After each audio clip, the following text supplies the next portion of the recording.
ओम नमो भगवते वासुदेवाय। श्रीमद्भागवत महापुराण की कथा। कृष्णं नारायणं वन्दे, कृष्णं वन्दे व्रजप्रियम्, कृष्णं द्वैपायनं वन्दे, कृष्णं वन्दे पृथासुतम्। अथ तृतीयस्कन्धः अथ एकविंशोऽध्यायः। करदम जी की तपस्या और भगवान का वरदान। बोलो वृंदावन बिहारी लाल की जय। विदुर जी ने पूछा कि भगवान स्वयंभू मनु का वंश बड़ा आदरणीय माना गया है। उसमें मैथुन धर्म के द्वारा प्रजा की वृद्धि हुई थी। अब आप मुझे उसी की कथा सुनाइए। ब्राह्मण, आपने कहा था कि स्वयंभू मनु के पुत्र प्रियव्रत और उत्तानपाद ने 7 द्वीपों वाली पृथ्वी का धर्म पूर्वक पालन किया था तथा उसकी पुत्री जो देवहूति नाम से विख्यात थी, करदम प्रजापति को ब्याही गई थी। देवहूति योग के लक्षण यमादि से संपन्न थी। उससे महायोगी करदम जी ने कितनी संतानें उत्पन्न की, वह सब प्रसंग आप मुझे सुनाइए। मुझे उसके सुनने की प्रबल इच्छा है। इसी प्रकार भगवान रुचि और ब्रह्मा जी के पुत्र दक्ष प्रजापति ने भी मनु जी की कन्याओं का पाणी ग्रहण करके उनसे किस प्रकार क्या क्या संतान उत्पन्न की, यह सब चरित भी मुझे सुनाइए। मैत्रेय जी ने कहा कि विदुर जी, जब ब्रह्मा जी ने भगवान करदम को आज्ञा दी कि तुम संतान की उत्पत्ति करो, तो उन्होंने 10,000 वर्षों तक सरस्वती नदी के तीर पर तपस्या की। वो एकाग्र चित्र से प्रेम पूर्वक पूजनोपचार द्वारा शरणागत वरदायक श्री हरि की आराधना करने लगे। तब सत्ययुग के आरंभ में कमल नयन भगवान श्री हरि ने उनकी तपस्या से प्रसन्न होकर उन्हें अपने शब्द ब्रह्ममय स्वरूप से मूर्तिमान होकर दर्शन दिए। भगवान की वह भव्य मूर्ति सूर्य के समान तेजोमयी थी। वे गले में श्वेत कमल और कुमुद के फूलों की माला धारण किए हुए थे। मुख कमल नीली और चिकनी अलकावली से सुशोभित था। वे निर्मल वस्त्र धारण किए हुए थे। सिर पर झिलमिलाता हुआ सुवर्णमय मुकुट, कानों में जगमगाते हुए कुंडल और कर कमलों में शंख चक्र गदा आदि आयुध विराजमान थे। उनके एक हाथ में क्रीड़ा के लिए श्वेत कमल सुशोभित था। प्रभु की मधुर मुस्कान भरी चितवन चित्त को चुराए लेती थी। उनके चरण कमल गरुण जी के कंधों पर विराजमान थे तथा वक्षस्थल में श्री लक्ष्मी जी और कंठ में कौस्तुभमणि सुशोभित थी। प्रभु की इस आकाश स्थित मनोहर मूर्ति का दर्शन करके करदम जी को बड़ा हर्ष हुआ, मानो उनकी सभी कामनाएं पूर्ण हो गई। उन्होंने सानंद हृदय से पृथ्वी पर सिर टेक कर भगवान को साष्टांग प्रणाम किया और फिर प्रेम प्रवण चित्त से हाथ जोड़कर सुमधुर वाणी से वे उनकी स्तुति करने लगे। करदम जी ने कहा, स्तुति करने योग्य परमेश्वर, आप संपूर्ण सत्व गुण के आधार हैं। योगी जन उत्तरोत्तर शुभ योनियों में जन्म लेकर अंत में योगस्थ होने पर आपके दर्शनों की इच्छा करते हैं। आज आपका वही दर्शन पाकर हमें नेत्रों का फल मिल गया।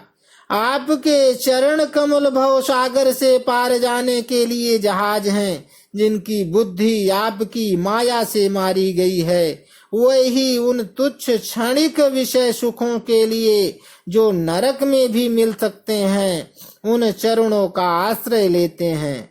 किंतु स्वामिन, आप तो उन्हें वह विषय भोग भी दे देते हैं। प्रभो, आप कल्प वृक्ष हैं, आपके चरण समस्त मनोरथों को पूर्ण करने वाले हैं। मेरा हृदय काम कलुषित है, मैं भी अपने अनुरूप स्वभाव वाली और गृहस्थ धर्म के पालन में सहायक शीलवती कन्या से विवाह करने के लिए आपके शरण कमलों की शरण में आया हूँ। सर्वेश्वर, आप संपूर्ण लोकों के अधिपति हैं। नाना प्रकार की कामनाओं में फंसा हुआ यह लोक आपकी वेदवाणी रूप डोरी में बंधा है। धर्म मूर्ते, उसी का अनुगमन करता हुआ मैं भी काल रूप आपको आज्ञा पालन रूप पूजोपहार आदि समर्पित करता हूँ।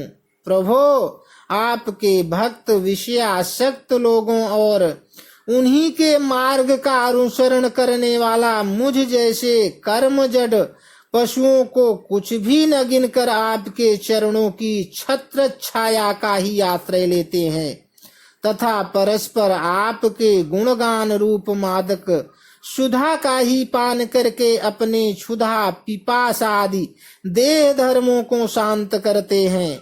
प्रभो, यह काल चक्र बड़ा प्रबल है, साक्षात ब्रह्मा ही इसके घूमने की धुरी हैं। अधिक मास सहित 13 महीने अरे हैं, 360 दिन जोड़ हैं, 6 ऋतुएं नेमिहाल हैं, अनंत क्षण पल आदि इसमें पत्राकार धाराएं हैं तथा 3 चातुर्मास्य इसके आधारभूत नाभि हैं।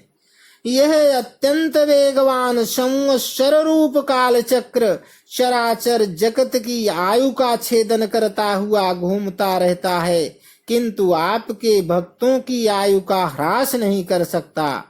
भगवान, जिस प्रकार मकड़ी स्वयं ही जाले को फैलाती, उसकी रक्षा करती और अंत में उसे निगल जाती है, उसी प्रकार आप अकेले ही जगत की रचना करने के लिए अपने से अभिन्न अपनी योग माया को स्वीकार कर उससे अभिव्यक्त हुई अपनी सत्वादि शक्तियों द्वारा स्वयं ही इस जगत की रचना पालन और संहार करते हैं।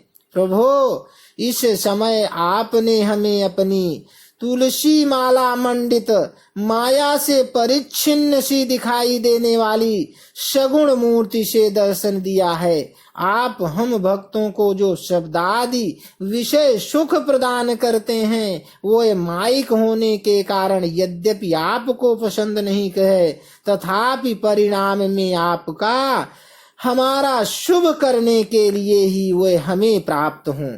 नाथ, आप स्वरूप से निष्क्रिय होने पर भी माया के द्वारा सारे संसार का व्यवहार चलाने वाले हैं तथा थोड़ी सी उपासना करने वाले पर भी समस्त अभिलषित वस्तुओं की वर्षा करते रहते हैं। आपके चरण कमल वंदनीय हैं, मैं आपको बार बार नमस्कार करता हूँ।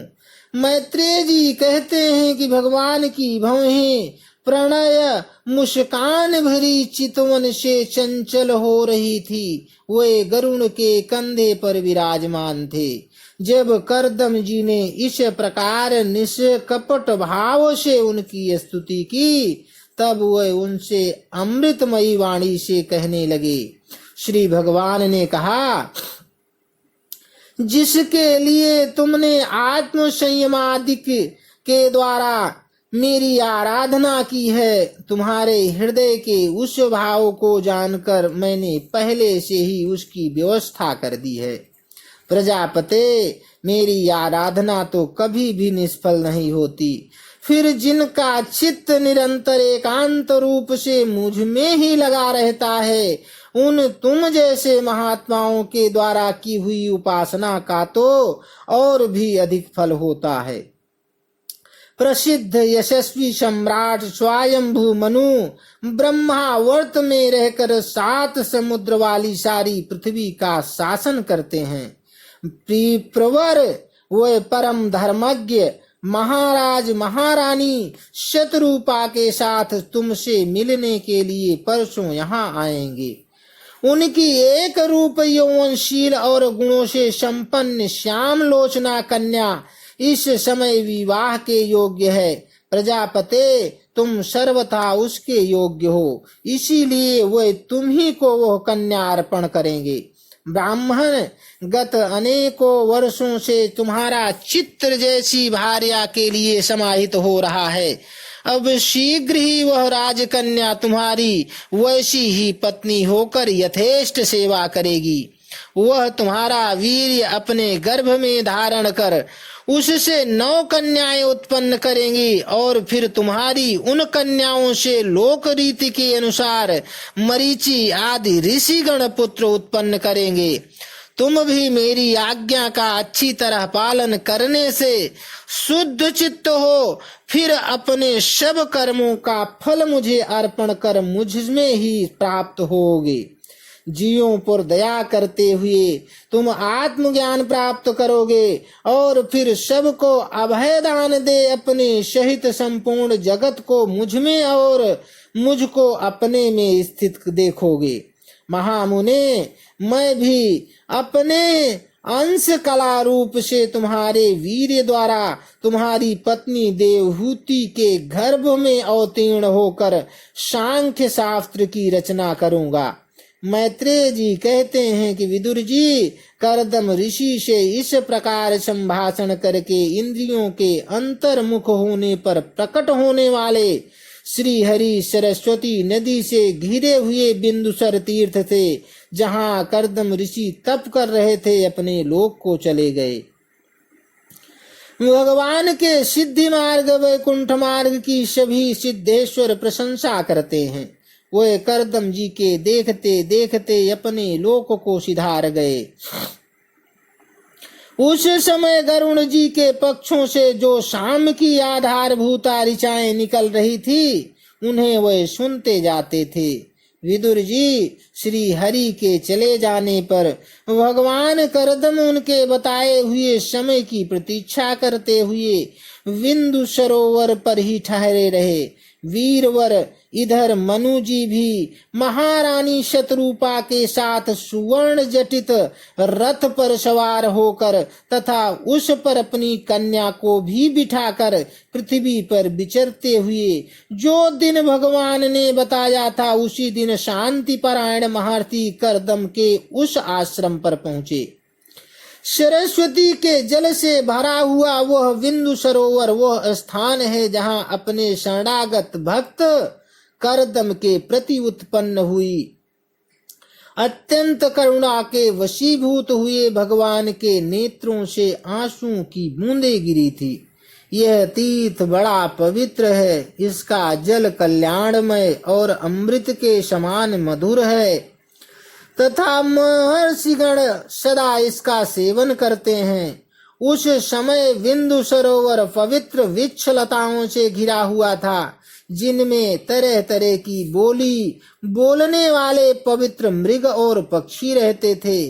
वह स्थान सभी ऋतुओं के फल और फूलों से संपन्न था और सुंदर वन श्रेणी भी उसकी शोभा बढ़ाती थी। वहां झुंड के झुंड मतवाले पक्षी चहक रहे थे, मतवाले भौरे मड़रा रहे थे। उन्मत्त मयूर अपने पिछ फैला फैला कर नट की भांति नृत्य कर रहे थे और मतवाले कोकिल कुहू कुहू करके मानो एक दूसरे को बुला रहे थे। वह आश्रम कदम्ब, चंपक, अशोक, करंज, बकुल, असन, कुंद, मंदार, कुटज और नए नए आमों के वृक्षों से अलंकृत था। वहां जलकाग, बतख आदि जल पर तैरने वाले पक्षी, हंस, कुरर, जलमुर्ग, सारस, चकवा और चकोर मधुर स्वर से कलरव कर रहे थे। हरिण, सुअर, शाही, नीलगाय, हाथी, लंगूर, सिंह, वानर, नेवले और कस्तूरी मृग आदि पशुओं से भी वह आश्रम घिरा हुआ था। आदिराज महाराज मनु ने उस उत्तम तीर्थ में कन्या के सहित पहुंचकर देखा कि मुनिवर करदम अग्निहोत्र से निवृत्त होकर बैठे हुए हैं। बहुत दिनों तक उग्र तपस्या करने के कारण वे शरीर से बड़े तेजस्वी दीख पड़ते थे तथा भगवान के स्नेहपूर्ण चितवन के दर्शन और उनके उच्चारण किए हुए कर्णामृत रूप सुमधुर वचनों को सुनने से इतने दिनों तक तपस्या करने पर भी वे विशेष दुर्बल नहीं जान पड़ते थे। उनका शरीर लंबा था, नेत्र कमल दल के समान विशाल और मनोहर थे, सिर पर जटाएं सुशोभित थी और कमर में चीर वस्त्र थे। वे निकट से देखने पर बिना शान पर चढ़ी हुई महामूल्य मणि के समान मलिन जान पड़ते थे। महाराज स्वयंभू मनु को अपनी कुटी में आकर प्रणाम करते देख उन्होंने उन्हें आशीर्वाद से प्रसन्न किया और यथोचित आतिथ्य की रीति से उनका स्वागत सत्कार किया। जब मनु जी उनकी पूजा ग्रहण कर स्वस्थ चित्त से आसन पर बैठ गए, तब मुनिवर करदम ने भगवान की आज्ञा का स्मरण कर उन्हें मधुर वाणी से प्रसन्न करते हुए इस प्रकार कहा। देव, आप भगवान विष्णु की पालन शक्ति रूप हैं, इसीलिए आपका घूमना फिरना निसंदेह सज्जनों की रक्षा और दुष्टों के संहार के लिए ही होता है। आप साक्षात विशुद्ध विष्णु स्वरूप हैं तथा भिन्न भिन्न कार्यों के लिए सूर्य, चंद्र, अग्नि, इंद्र, वायु, यम, धर्म और वरुण आदि रूप धारण करते हैं। आपको नमस्कार है। आप मणियों से जड़े हुए जयदायक रथ पर सवार हो अपने प्रचंड धनुष की टंकार करते हुए उस रथ की घरघराहट से ही पापियों को भयभीत कर देते हैं और अपनी सेना के चरणों से रौंदे हुए भूमंडल को कंपाते हुए अपनी उस विशाल सेना को साथ लेकर पृथ्वी पर सूर्य के समान विचरते हैं। यदि आप ऐसा न करें तो चोर डाकू भगवान की बनाई हुई वर्णाश्रम धर्म की मर्यादा को तत्काल नष्ट कर दें तथा विषय लोलुप निरंकुश मानवों द्वारा सर्वत्र अधर्म फैल जाए। यदि आप संसार की ओर से निश्चिंत हो जाएं तो यह लोक दुराचारियों के पंजे में जग पकड़ कर नष्ट हो जाए।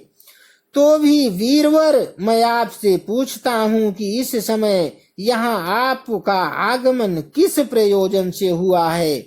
मेरे लिए जो आज्ञा होगी उसे मैं निष्कपट भाव से सहर्ष स्वीकार करूँगा। इति श्रीमद्भागवते महापुराणे पारमहंस्यां संहितायां तृतीय स्कंधे 21वाध्यायः समाप्तः। बोलो वृंदावन बिहारी लाल की जय। बोलो विष्णु भगवान की जय।